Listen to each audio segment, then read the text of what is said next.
Hello, and welcome back to another episode of the Western Canon Challenge, where we are reading the entirety of the Western Literary Canon out loud.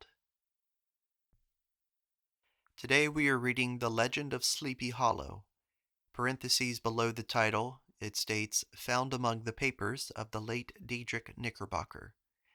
And below that, before the body of the text, is a short quotation from The Castle of Indolence, which I will read now and then proceed to the story. A pleasing land of drowsy head it was, of dreams that wave before the half-shut eye, and of gay castles in the clouds that pass, forever flushing round a summer sky. In the bosom of one of those spacious coves which indent the eastern shore of the Hudson, at the broad expansion of the river denominated by the ancient Dutch navigators the Tappan Zee,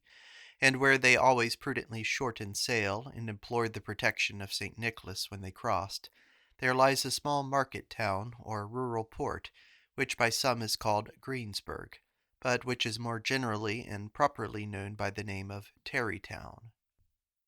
This name was given, we are told, in former days by the good housewives of the adjacent country, from the inveterate propensity of their husbands to linger about the village tavern on market days.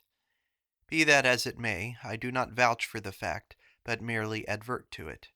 for the sake of being precise and authentic. Not far from this village, perhaps about 2 miles, there is a little valley, or rather lap of land among high hills, which is one of the quietest places in the whole world. A small brook glides through it with just murmur enough to lull one to repose, and the occasional whistle of a quail or tapping of a woodpecker is almost the only sound that ever breaks in upon the uniform tranquillity. I recollect that when a stripling, my first exploit in squirrel shooting was in a grove of tall walnut trees that shades one side of the valley. I had wandered into it at noontime, when all nature is peculiarly quiet, and was startled by the roar of my own gun as it broke the Sabbath stillness around, and was prolonged and reverberated by the angry echoes. If ever I should wish for a retreat, whither I might steal from the world and its distractions, and dream quietly away the remnant of a troubled life, I know of none more promising than this little valley. From the listless repose of the place, and the peculiar character of its inhabitants, who are descendants from the original Dutch settlers, this sequestered glen has long been known by the name of Sleepy Hollow, and its rustic lads are called the Sleepy Hollow Boys throughout all the neighboring country. A drowsy, dreamy influence seems to hang over the land, and to pervade the very atmosphere. Some say that the place was bewitched by a high German doctor during the early days of the settlement. Others, that an old Indian chief, the prophet or wizard of his tribe, held his powwows there before the country was discovered by Master Hendrik Hudson. Certain it is, the place still continues under the sway of some witching power that holds a spell over the minds of the good people, causing them to walk in a continual reverie. They are given to all kinds of marvelous beliefs, are subject to trances and visions, and frequently see strange sights and hear music and voices in the air. The whole neighborhood abounds with local tales, haunted spots, and twilight superstitions. Stars shoot and meteors glare oftener across the valley than in any other part of the country, and the nightmare, with her whole ninefold, seems to make it the favorite scene of her gambols. The dominant spirit, however, that haunts this enchanted region, and seems to be a commander-in-chief of all the powers of the air, is the apparition of a figure on horseback without a head. It is said by some to be the ghost of a Hessian trooper, whose head had been carried away by a cannonball in some nameless battle during the Revolutionary War, and who is ever and anon seen by the country folk hurrying along the gloom of night, as if on the wings of the wind. His haunts are not confined to the valley, but extend at times to the adjacent roads, and especially to the vicinity of a church at no great distance. Indeed, certain of the most authentic historians of those parts, who have been careful in collecting and collating the floating facts concerning this spectre, allege that the body of the trooper having been buried in the churchyard, the ghost rides forth to the scene of battle in nightly quest of his head, and that the rushing speed with which he sometimes passes along the hollow, like a midnight blast, is owing to his being belated, and in a hurry to get back to the churchyard before daybreak. Such is the general purport of this legendary superstition, which has furnished materials for many a wild story in that region of shadows, and the spectre is known at all the country firesides by the name of the Headless Horseman of Sleepy Hollow. It is remarkable that the visionary propensity I have mentioned is not confined to the native inhabitants of the valley, but is unconsciously imbibed by everyone who resides there for a time. However wide awake they may have been before they entered that sleepy region, they are sure in a little time to inhale the witching influence of the air, and begin to grow imaginative, to dream dreams and see apparitions.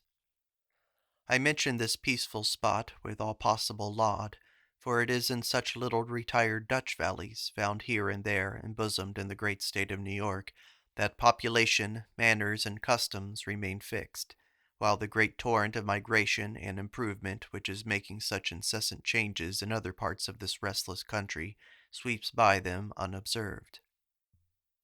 They are like those little nooks of still water which border a rapid stream, where we may see the straw and bubble riding quietly at anchor or slowly revolving in their mimic harbor undisturbed by the rush of the passing current. Though many years have elapsed since I trod the drowsy shades of Sleepy Hollow, yet I question whether I should not still find the same trees and the same families vegetating in its sheltered bosom.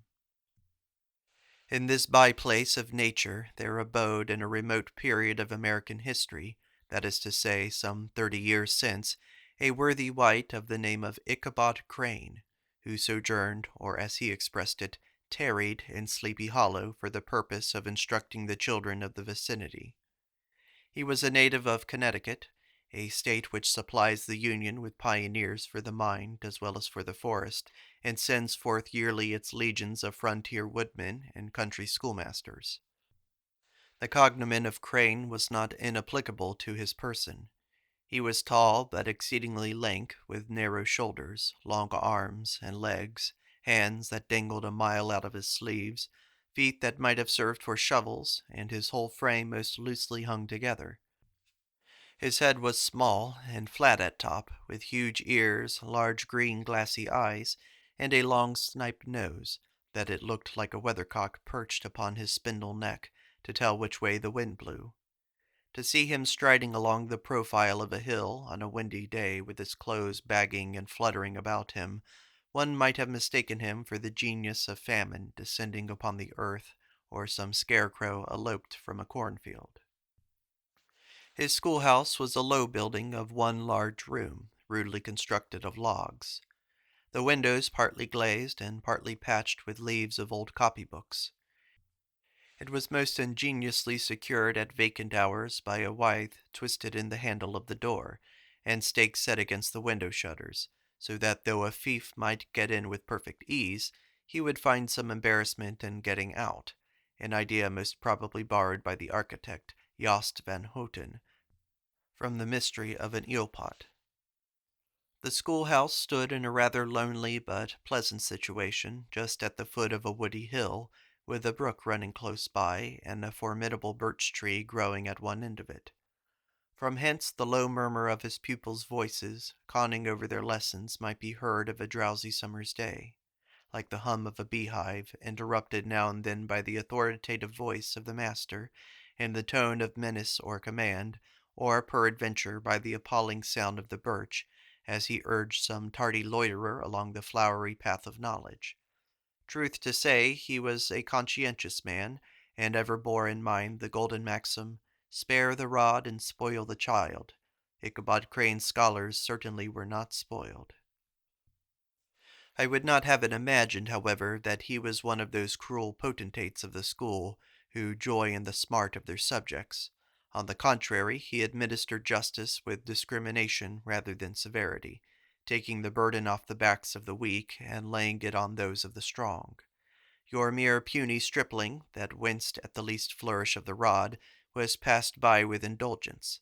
but the claims of justice were satisfied by inflicting a double portion on some little tough, wrong-headed, broad-skirted Dutch urchin who sulked and swelled and grew dogged and sullen beneath a birch. All this he called doing his duty by their parents, and he never inflicted a chastisement without following it by the assurance, so consolatory to the smarting urchin, that, quote, he would remember it and thank him for it the longest day he had to live. When school hours were over, he was even the companion and playmate of the larger boys, and on holiday afternoons would convoy some of the smaller ones home, who happened to have pretty sisters or good housewives for mothers, noted for the comforts of the cupboard. Indeed, it behooved him to keep on good terms with his pupils. The revenue arising from his school was small, and would have been scarcely sufficient to furnish him with daily bread, for he was a huge feeder, and though lank, had the dilating powers of an anaconda.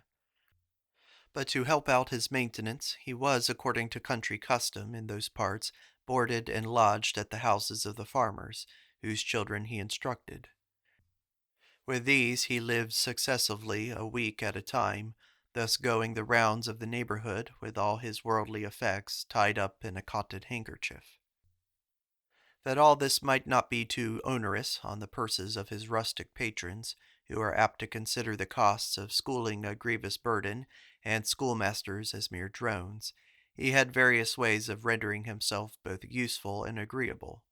He assisted the farmers occasionally in the lighter labors of their farms, helped to make hay, mend the fences, took the horses to water, drove the cows from pasture, and cut wood for the winter fire. He laid aside, too, all the dominant dignity and absolute sway with which he lorded it in his little empire, the school, and became wonderfully gentle and ingratiating. He found favors in the eyes of the mothers by petting the children, particularly the youngest, and like the lion bold, which whilom so magnanimously the lamb did hold, he would sit with the child on one knee, and rock a cradle with his foot for whole hours together. In addition to his other vocations, he was the singing master of the neighborhood, and picked up many bright shillings by instructing the young folks in psalmody.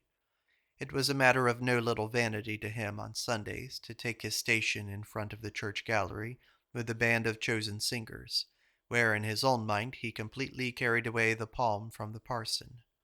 Certain it is, his voice resounded far above all the rest of the congregation, and there are peculiar quavers still to be heard in that church, and which may have been heard half a mile off, quite to the opposite side of the mill pond of a still Sunday morning, which are said to be legitimately descended from the nose of Ichabod Crane. Thus, by divers little makeshifts, in that ingenious way which is commonly denominated by hook and by crook,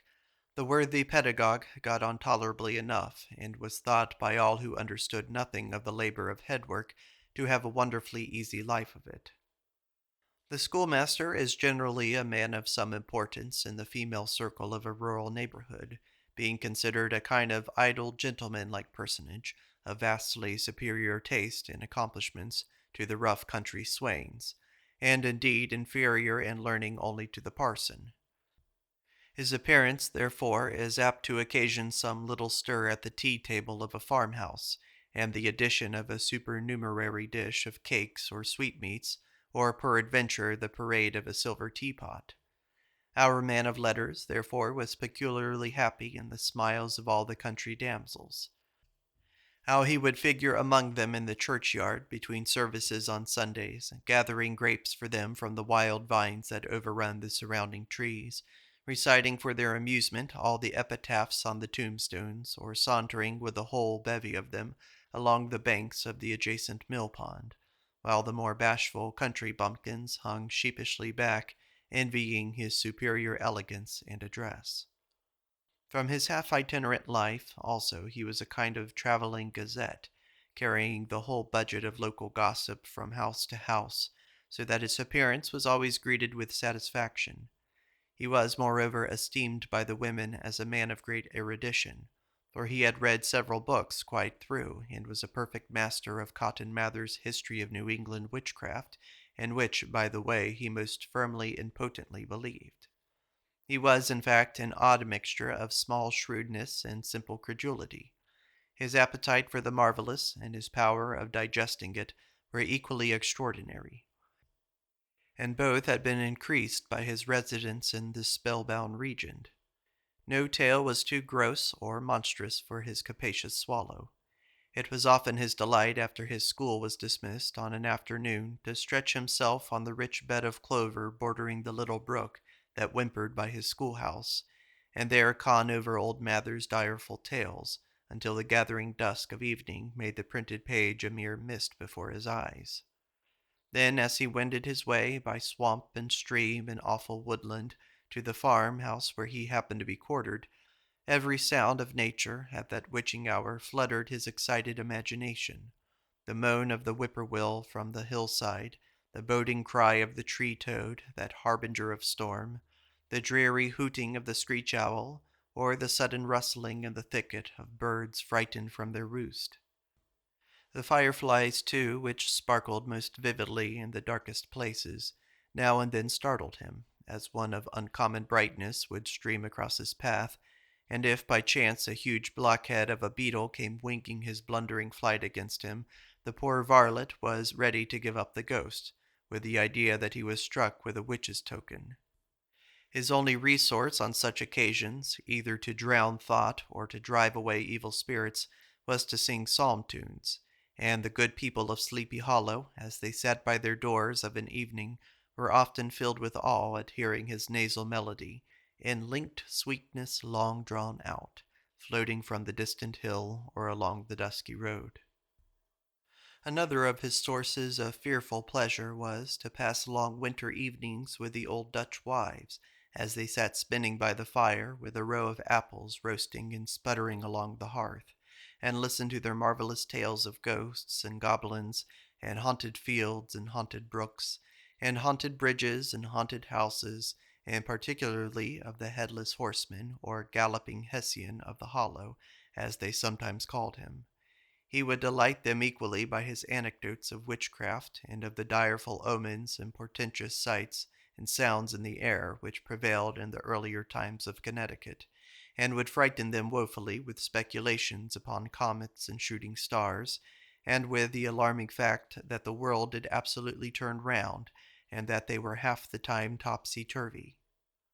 But if there was a pleasure in all this, while snugly cuddling in the chimney corner of a chamber that was all of a ruddy glow from the crackling wood fire, and where, of course, no spectre dared to show its face, it was dearly purchased by the terrors of his subsequent walk homewards. What fearful shapes and shadows beset his path, amidst the dim and ghastly glare of a snowy night! With what wistful look did he eye every trembling ray of light streaming across the waste fields from some distant window! How often was he appalled by some shrub covered with snow, which like a sheeted spectre beset his very path! How often did he shrink with curdling awe at the sound of his own steps on the frosty crust beneath his feet, and dread to look over his shoulder, lest he should behold some uncouth being tramping close behind him! And how often was he thrown into complete dismay by some rushing blast, howling among the trees in the idea that it was the galloping Hessian on one of his nightly scourings. All these, however, were mere terrors of the night, phantoms of the mind that walk in darkness, and though he had seen many spectres in his time, and been more than once beset by Satan in divers shapes in his lonely perambulations, yet daylight put an end to all these evils, and he would have passed a pleasant life of it, in despite of the devil and all his works, if his path had not been crossed by a being that causes more perplexity to mortal man than ghosts, goblins, and the whole race of witches put together, and that was a woman. Among the musical disciples who assembled one evening in each week to receive his instructions in psalmody was Katrina van Tassel, the daughter and only child of a substantial Dutch farmer. She was a blooming lass of fresh 18, plump as a partridge, ripe and melting and rosy-cheeked as one of her father's peaches, and universally famed not merely for her beauty, but her vast expectations. She was withal a little of a coquette, as might be perceived even in her dress, which was a mixture of ancient and modern fashions, as most suited to set off her charms. She wore the ornaments of pure yellow gold which her great-great-grandmother had brought over from Sardam, the tempting stomacher of the olden time, and withal a provokingly short petticoat to display the prettiest foot and ankle in the country round. Ichabod Crane had a soft and foolish heart toward the sex, and it is not to be wondered at that so tempting a morsel soon found favor in his eyes, more especially after he had visited her in her paternal mansion. Old Baltus Van Tassel was a perfect picture of a thriving, contented, liberal-hearted farmer. He seldom, it is true, sent either his eyes or his thoughts beyond the boundaries of his own farm, but within those everything was snug, happy, and well-conditioned.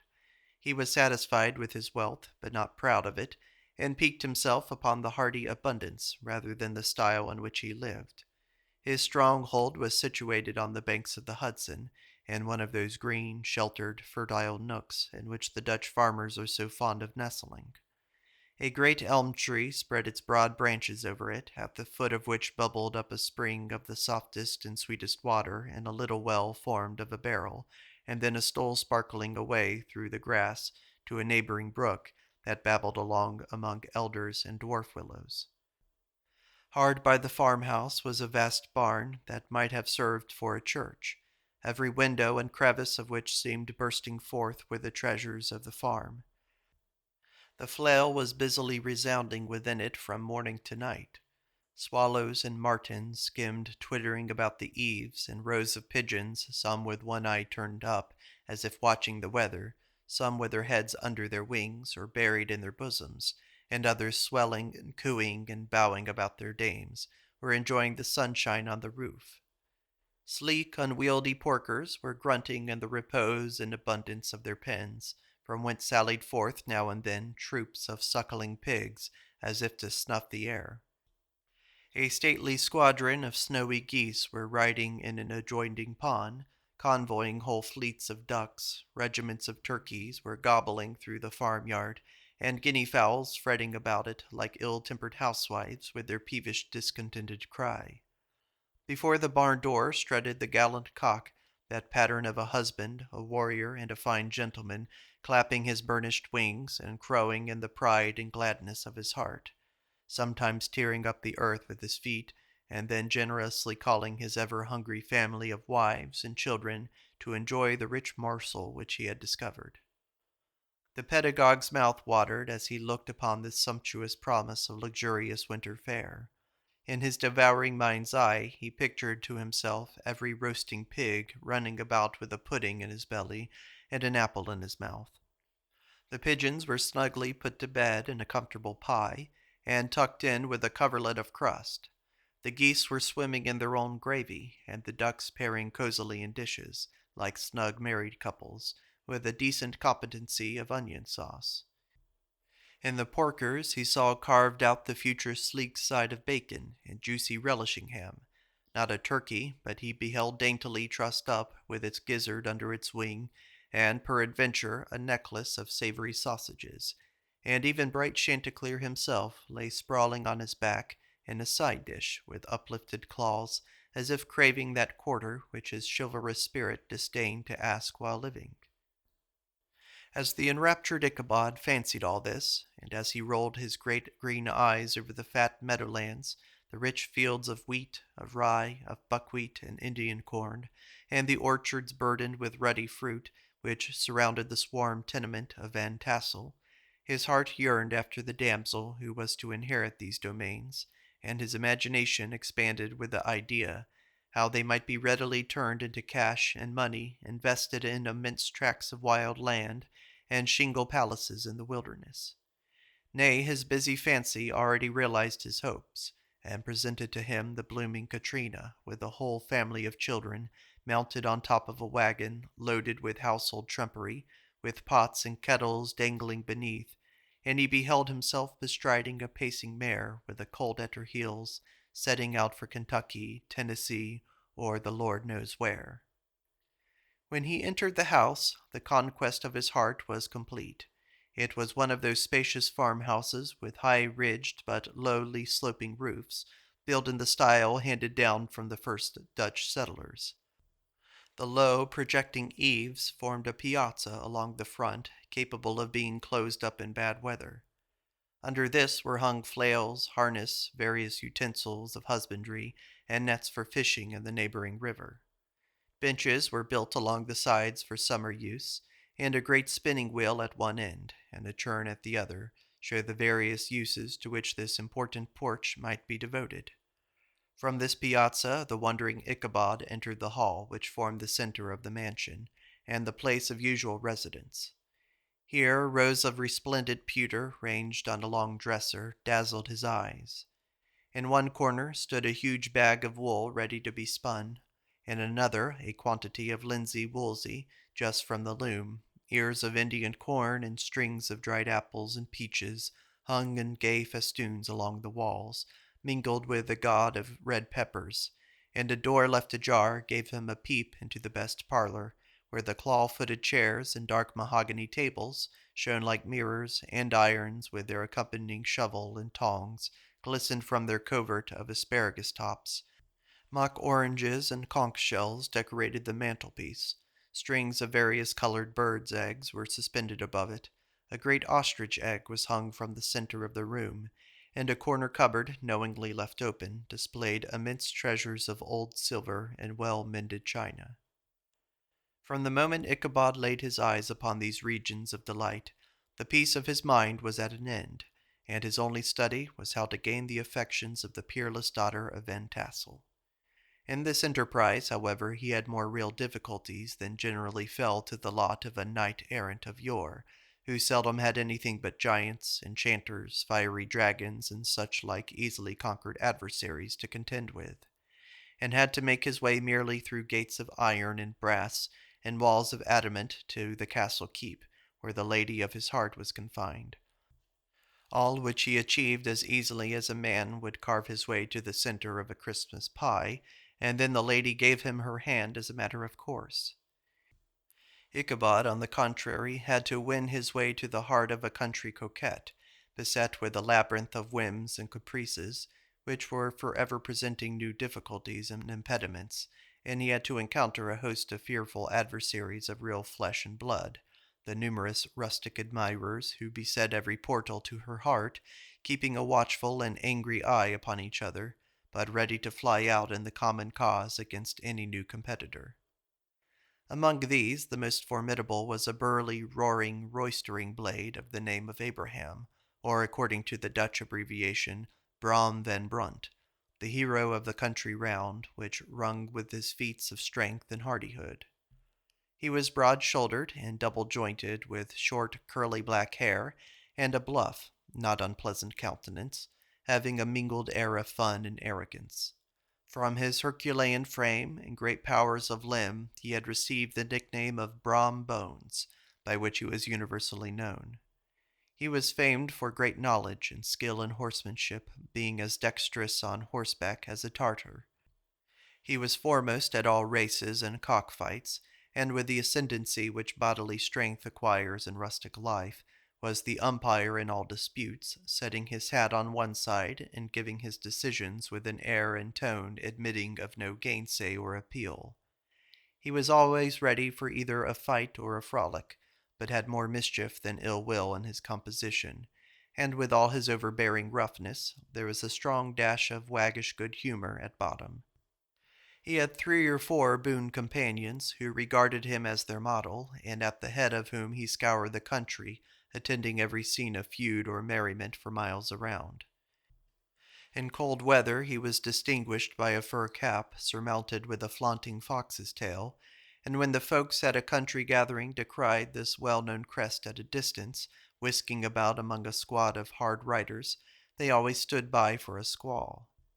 Sometimes his crew would be heard dashing along past the farmhouses at midnight, with whoop and hollow like a troop of Don Cossacks,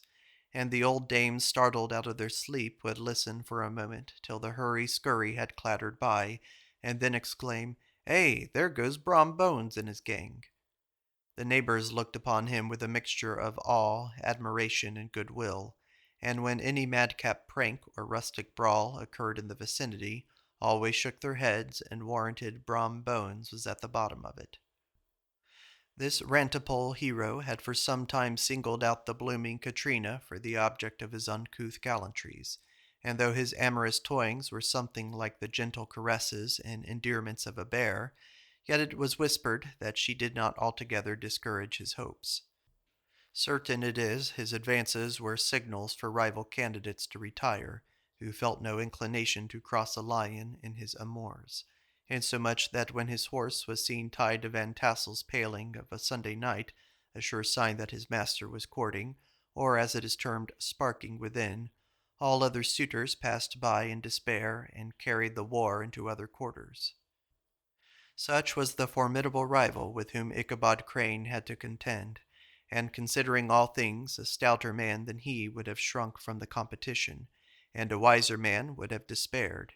He had, however, a happy mixture of pliability and perseverance in his nature. He was in form and spirit a supple jack, yielding but tough. Though he bent, he never broke, and though he bowed beneath the slightest pressure, yet the moment it was away, jerk, he was as erect and carried his head as high as ever. To have taken the field openly against his rival would have been madness, for he was not a man to be thwarted in his amours any more than that stormy lover Achilles. Ichabod therefore made his advances in a quiet and gently insinuating manner. Under cover of his character of singing master, he made frequent visits at the farmhouse, not that he had anything to apprehend from the meddlesome interference of parents, which is so often a stumbling block in the path of lovers.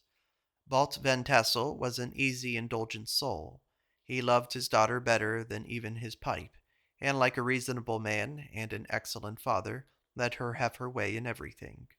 His notable little wife, too, had enough to do to attend to her housekeeping and manage her poultry, for as she sagely observed, ducks and geese are foolish things, and must be looked after, but girls can take care of themselves.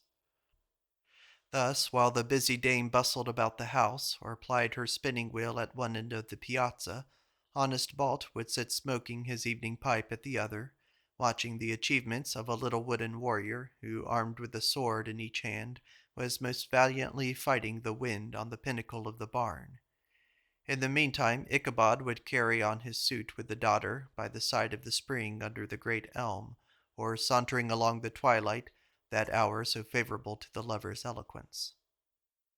I profess not to know how women's hearts are wooed and won. To me they have always been matters of riddle and admiration.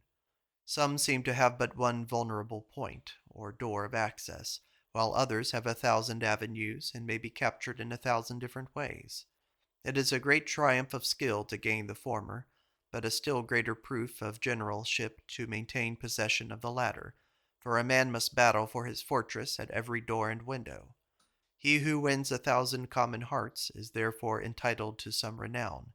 but he who keeps undisputed sway over the heart of a coquette is indeed a hero. Certain it is this was not the case with the redoubtable Brom Bones, and from the moment Ichabod Crane made his advances, the interest of the former evidently declined. His horse was no longer seen tied at the palings on Sunday nights, and a deadly feud gradually arose between him and the preceptor of Sleepy Hollow. Brom, who had a degree of rough chivalry in his nature, would fain have carried matters to open warfare, and have settled their pretensions to the lady, according to the mode of those most concise and simple reasoners, the knights errant of yore, by single combat. But Ichabod was too conscious of the superior might of his adversary to enter the lists against him. He had overheard a boast of Bones that he would double the schoolmaster up and lay him on a shelf of his own schoolhouse, and he was too wary to give him an opportunity. There was something extremely provoking in this obstinately pacific system. It left Brom no alternative but to draw upon the funds of rustic waggery in his disposition, and to play off boorish practical jokes upon his rival. Ichabod became the object of whimsical persecution to Bones and his gang of rough riders. They harried his hitherto peaceful domains, smoked out his singing school by stopping up the chimney, broke into the schoolhouse at night in spite of its formidable fastenings of withe and window stakes, and turned everything topsy-turvy so that the poor schoolmaster began to think all the witches in the country held their meetings there. But what was still more annoying, Brom took all opportunities of turning him into ridicule in presence of his mistress, and had a scoundrel dog, whom he taught to whine in the most ludicrous manner, and introduced as a rival of Ichabod's to instruct her in psalmody. In this way matters went on for some time, without producing any material effect on the relative situations of the contending powers. On a fine autumnal afternoon, Ichabod, in pensive mood, sat enthroned on the lofty stool from whence he usually watched all the concerns of his little literary realm. In his hand he swayed a ferule, that sceptre of despotic power. The birch of justice reposed on 3 nails behind the throne, a constant terror to evildoers, while on the desk before him might be seen sundry contraband articles and prohibited weapons, detected upon the persons of idle urchins, such as half-munched apples, pop-guns, whirligigs, fly-cages, and whole legions of rampant little paper gamecocks. Apparently, there had been some appalling act of justice recently inflicted, for his scholars were all busily intent upon their books, or slyly whispering behind them, with one eye kept upon the master, and a kind of buzzing stillness reigned throughout the schoolroom. It was suddenly interrupted by the appearance of a negro in tow-cloth jacket and trousers, a round-crowned fragment of a hat, like the cap of Mercury, and mounted on the back of a ragged, wild, half-broken colt, which he managed with a rope by way of halter. He came clattering up to the school door with an invitation to Ichabod to attend a merry-making or quilting frolic to be held that evening at Mynheer Van Tassel's, and having delivered his message with that air of importance and effort at fine language which a negro is apt to display on petty embassies of the kind, he dashed over the brook and was seen scampering away up the hollow, full of the importance and hurry of his mission. All was now bustle and hubbub in the late quiet schoolroom. The scholars were hurried through their lessons without stopping at trifles. Those who were nimble skipped over half with impunity, and those who were tardy had a smart application now and then in their rear to quicken their speed or help them over a tall word. Books were flung aside without being put away on the shelves, inkstands were overturned, benches thrown down, and the whole school was turned loose an hour before the usual time, bursting forth like a legion of young imps, yelping and racketing about the green in joy at their early emancipation. The gallant Ichabod now spent at least an extra half-hour at his toilet, brushing and furbishing up his best, and indeed only suit of rusty black, and arranging his looks by a bit of broken-looking glass that hung up in the schoolhouse, that he might have his appearance before his mistress in the true style of a cavalier. He borrowed a horse from the farmer with whom he was domiciliated, a cholerical Dutchman of the name of Hans van Ripper, and thus gallantly mounted, issued forth like a knight-errant in quest of adventures. But it is meet I should, in the true spirit of romantic story, give some account of the looks and equipment of my hero and his steed. The animal he bestrode was a broken-down plough-horse that had outlived almost everything but his viciousness. He was gaunt and shagged, with a ewe-neck and a head like a hammer. His rusty mane and tail were tangled and knotted with burrs. One eye had lost its pupil and was glaring and spectral, but the other had the gleam of a genuine devil in it. Still, he must have had fire and metal in his day, if we may judge from the name he bore of Gunpowder. He had in fact been a favorite steed of his master's, the choleric Van Ripper, who was a furious rider and had infused very probably some of his own spirit into the animal, for old and broken down as he looked, there was more of the lurking devil in him than in any young filly in the country. Ichabod was a suitable figure for such a steed. He rode with short stirrups, which brought his knees nearly up to the pommel of the saddle. His sharp elbows stuck out like grasshoppers. He carried his whip perpendicularly in his hand, like a scepter, and as his horse jogged on, the motion of his arms was not unlike the flapping of a pair of wings. A small wool hat rested on the top of his nose, for so his scanty strip of forehead might be called, and the skirts of his black coat fluttered out almost to the horse's tail. Such was the appearance of Ichabod and his steed as they shambled out of the gate of Hans Van Ripper, and it was altogether such an apparition as is seldom to be met with in broad daylight. It was, as I have said, a fine autumnal day. The sky was clear and serene, and nature wore that rich and golden livery which we always associate with the idea of abundance. The forests had put on their sober brown and yellow, while some trees of the tenderer kind had been nipped by the frost in the brilliant dyes of orange, purple, and scarlet. Streaming files of wild ducks began to make their appearance high in the air. The bark of the squirrel might be heard from the groves of beech and hickory nuts, and the pensive whistle of the quail at intervals from the neighboring stubble field. The small birds were taking their farewell banquets. In the fullness of the revelry they fluttered, chirping and frolicking from bush to bush and tree to tree, capricious from the very profusion and variety around them. There was the honest cock-robin, the favorite game of stripling sportsmen, with its loud querulous note, and the twittering blackbirds flying in sable clouds, and the golden-winged woodpecker with his crimson crest, his broad black gorget, and splendid plumage, and the cedar bird with its red-tipped wings and yellow-tipped tail, and its little Montiero cap of feathers, and the blue jay, that noisy coxcomb, in his gay light blue coat and white underclothes, screaming and chattering, nodding and bobbing and bowing, and pretending to be on good terms with every songster of the grove. As Ichabod jogged slowly on his way, his eye, ever open to every symptom of culinary abundance, ranged with delight over the treasures of jolly autumn. On all sides he beheld vast stores of apples, some hanging in oppressive opulence on the trees, some gathered into basket and barrels for the market, others heaped up in rich piles for the cider press. Further on he beheld great fields of Indian corn, with its golden ears peeping from their leafy coverts, and holding out the promise of cakes and hasty pudding, and the yellow pumpkins lying beneath them, turning up their fair round bellies to the sun, and giving ample prospects of the most luxurious of pies, and anon he passed the fragrant buckwheat fields, breathing the odor of the beehive, and as he beheld them, soft anticipation stole over his mind of dainty slapjacks, well buttered and garnished with honey or treacle by the delicate little dimple hand of Katrina Van Tassel. Thus feeding his mind with many sweet thoughts and sugared suppositions, he journeyed along the sides of a range of hills which stuck out upon the goodliest scenes of the mighty Hudson. The sun gradually wheeled his broad disk down into the west. The wide bosom of the Tappan Zee lay motionless and glassy, excepting that here and there a gentle undulation waved and prolonged the blue shadow of the distant mountain. A few amber clouds floated in the sky without a breath of air to move them. The horizon was of a fine golden tint, changing gradually into a pure apple green, and from that into deep blue of the mid-heaven. A slanting ray lingered on the woody crests of the precipices that overhung some parts of the river, giving greater depth to the dark gray and purple of their rocky sides.